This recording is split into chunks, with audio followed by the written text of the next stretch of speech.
In every developing nation, you have the same pattern. You have a handful of people who control everything. The oligarchy that controls an undeveloped everywhere, I gotta move on. You gotta really move on. Well, what you've got, let me just make it clear. The people who are going to lose here in the developed countries are not people like me or you. They're going to be the people who lose their jobs out there. It is the poor in the rich countries who are going to be subsidizing the rich in the poor countries. Well, you can't say he didn't try to warn us. Folks, welcome back to the channel. Hope you're all enjoying your weekend. Today we're going to be taking a look at a few different stories and topics, some sad, some kind of pathetic, and also having a little bit of a history lesson. So without further ado, let's dive into the news. Now, I figured we'd start off with what I think is pretty pathetic, and that happens to be the mainstream media's coverage of Pierre Poilievre, and in particular, obviously, the CBC, because they are on a mission to just smear the hell out of this guy. If you go to their YouTube page, you see a day ago they had a 3-person panel on how will Canadians view Poilievre's response to losing 2 MPs. A day prior to that, they had another 3-panel on called the Reporters Roundtable, saying Poilievre pushes back after losing 2 MPs. They had a radio show from the current 3 Conservatives on Pierre Poilievre's leadership. They had another radio show, the front burner Conservative leader Pierre Poilievre tries to turn the page. A day before that, Poilievre not reflecting on his leadership after MP's departure. Another 3-4 person panel on this. But this isn't anything new. About 4 months ago, he had another 3-4 panel person on, and this one's titled, Is Support for Pierre Poilievre's Leadership Fading? Like, they have been pushing this narrative about Pierre's leadership and support for him fading or disappearing or being in danger for so many months now. And it's clear that they are concerned that he actually could probably win. Because why else would you do so much of this? If you think his leadership is fading and dangerous and on the brink of collapsing on him, just let it happen. Why do you guys keep bringing it up like this and putting it out there? If you think it's on that trajectory, just let it happen, and then you can report on it.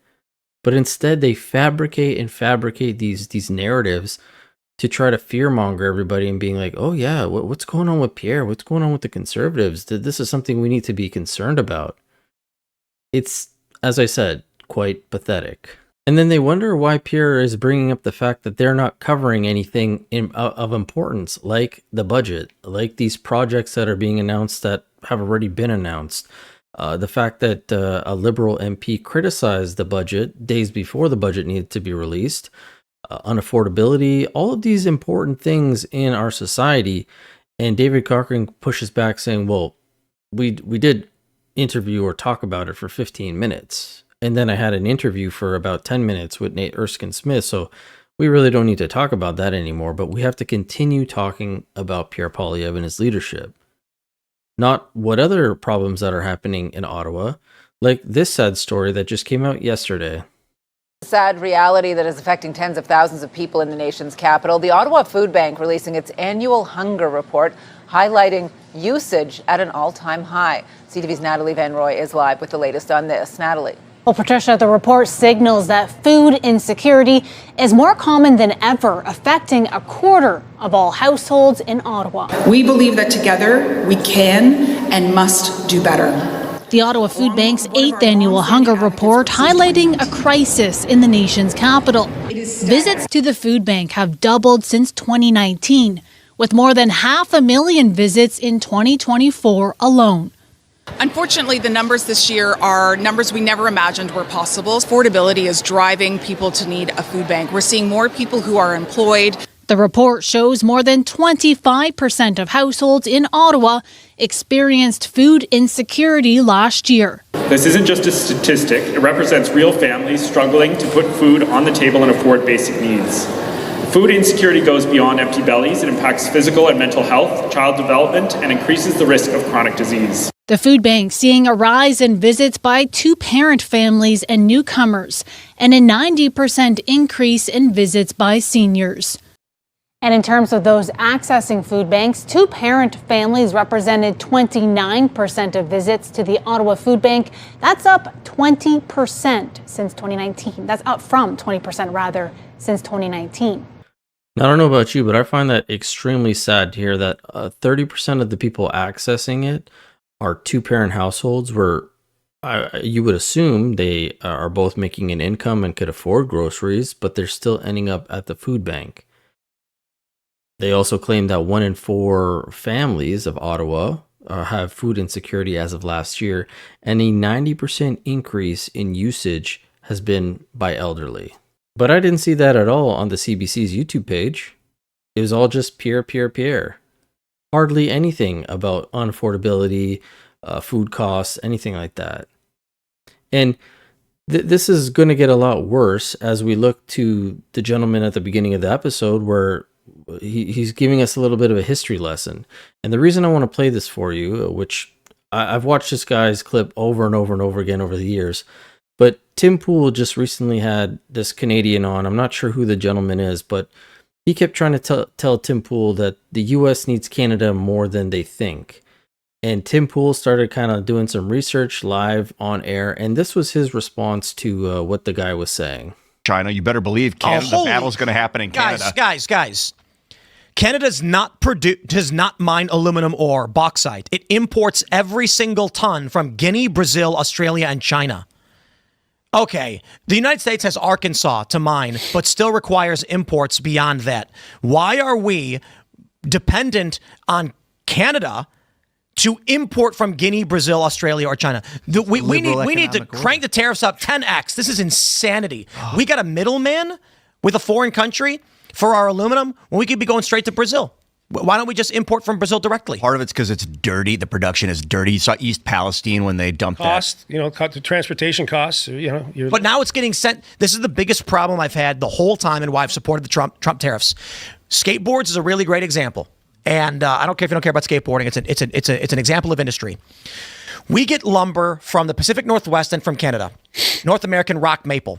We put it on ships and send it to China so that Chinese peasants can make skateboards and send them back to the United States so we can sell them $5 cheaper. It is the stupidest thing imaginable because companies knew that Chinese peasant labor was cheaper and they didn't want to pay American workers, so they exported all of these products in the stupidest way. It's actually more expensive to do, but the labor is dirt cheap.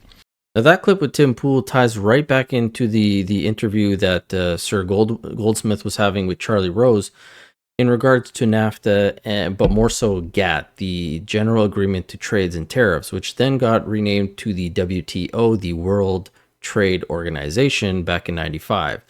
Now, he was heavily against this GATT expansion. He was already against NAFTA, but even more so GATT. And this is what he had to say back then. When GATT, this last round, this is the 8th round of GATT, started 8 or 9 years ago, the negotiations, the Uruguay round. When it started, the world was a completely different place. Since then, you've had 4 billion people who before were set aside, if you like, by held away from us by communism, by other ideologies, and they've all of a sudden joined the free market. Fine, that's fine. Secondly, those people have got massive unemployment. They have very fast-growing populations. They work for almost nothing compared to our populations. I mean, you can employ 47 people in Vietnam and the Philippines for 1 American. But that's what they said about NAFTA, too. Well, yes, but you're talking about 4 billion people. Right. You're not talking about 80 million people. And quite apart from that, the idea that you can judge the results of NAFTA so far, in my view, is a bit naive because it's only been a few months. So let's wait in 5 years and see what's happening. But first, let's talk about GATT. 4 billion people. You can employ them. Mexico's expensive labor compared to the other places. Now, what are the other changes that have taken place since the Uruguay round started? Technology can be transferred anywhere in the world. Capital can be transferred instantaneously wherever the return is highest. So today, you are to take 2 companies, 2 corporations. They make the same product to be sold in the same market, because the whole concept of global free trade is you can make a product anywhere and sell it anywhere. They have access to the same technology. They have access to the same capital. They only have one difference. Cost of labor. 47 to 1. So they move. Now, what has been the result? We've got some results. Some results in it isn't hypothesis. You take France.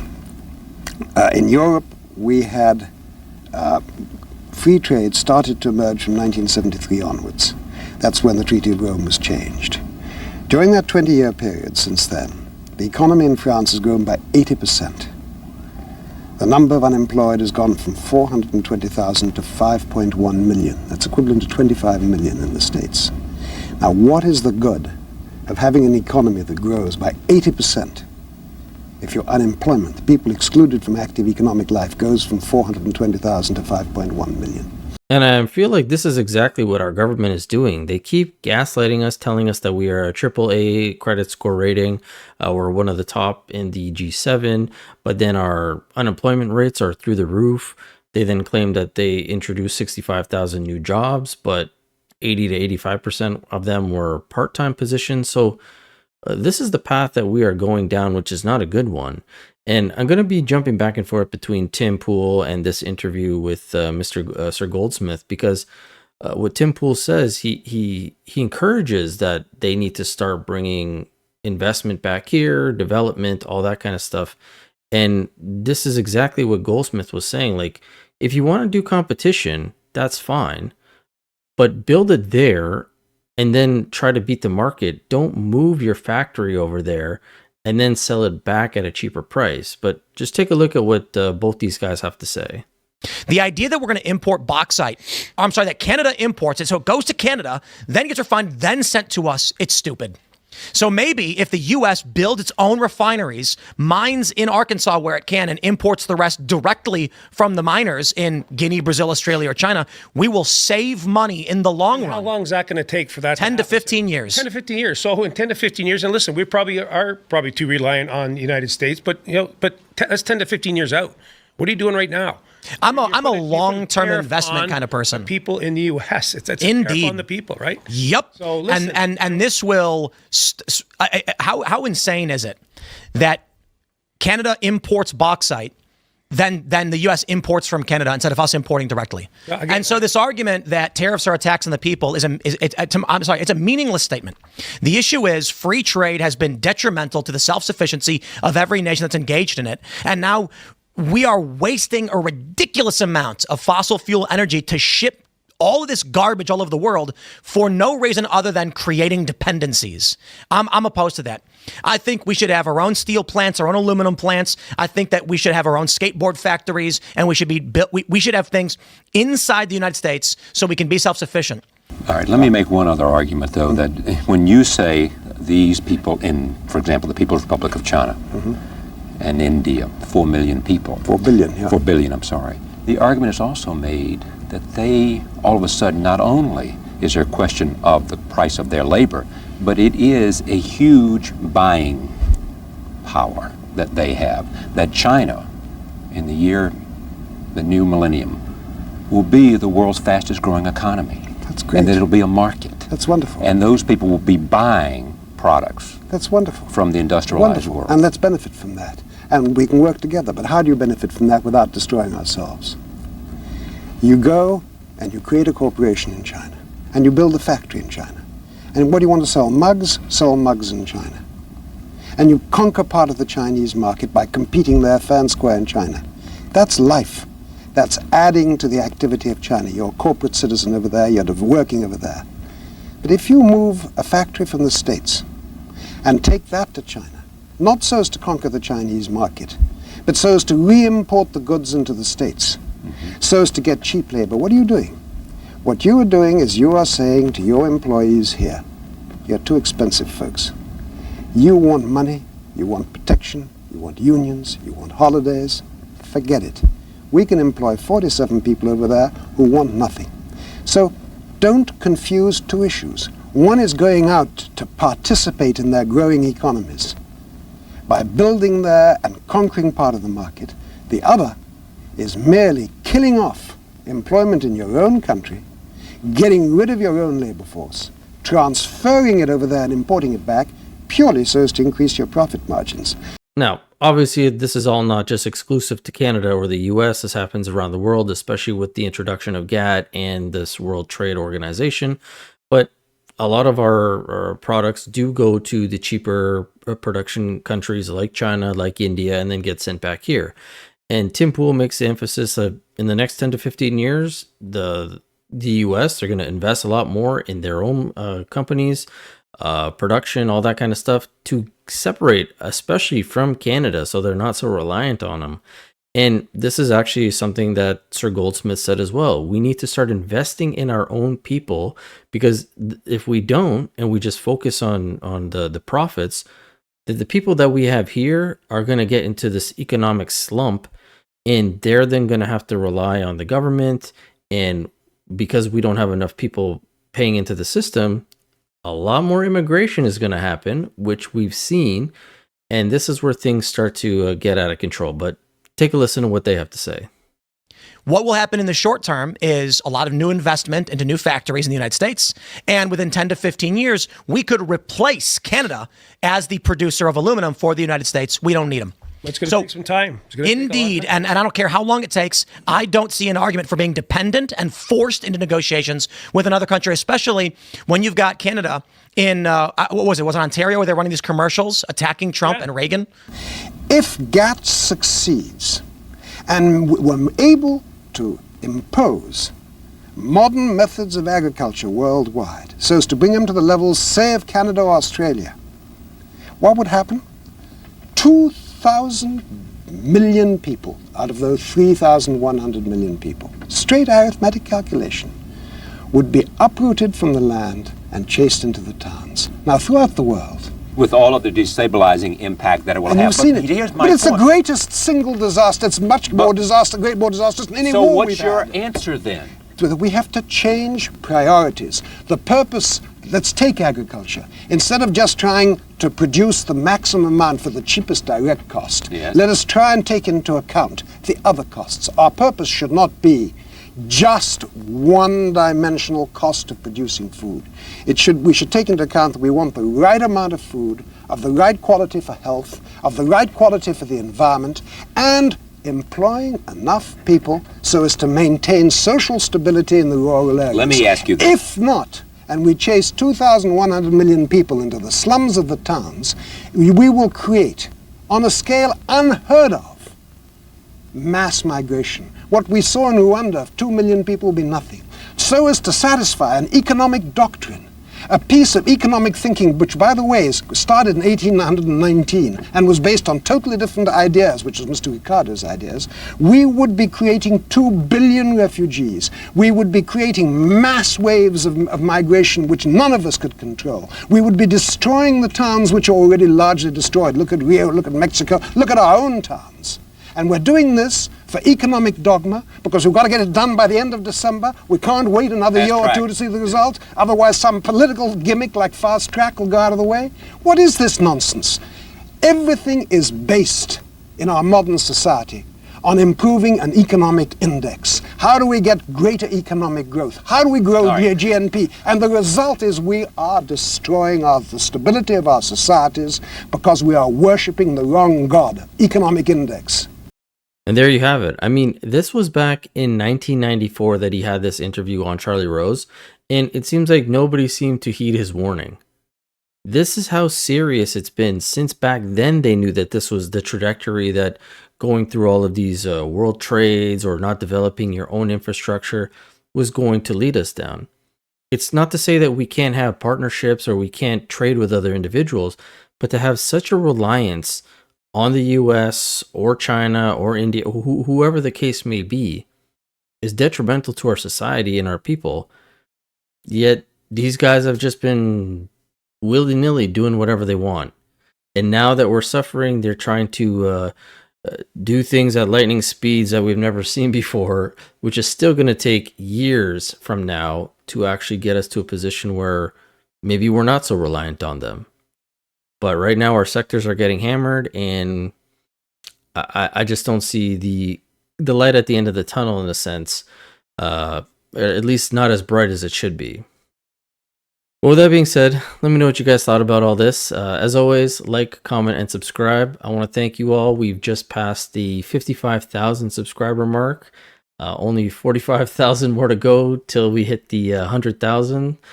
Thank you all so much for joining me on this journey. I do appreciate it as always. And I'll catch you guys on the next one. Thanks so much.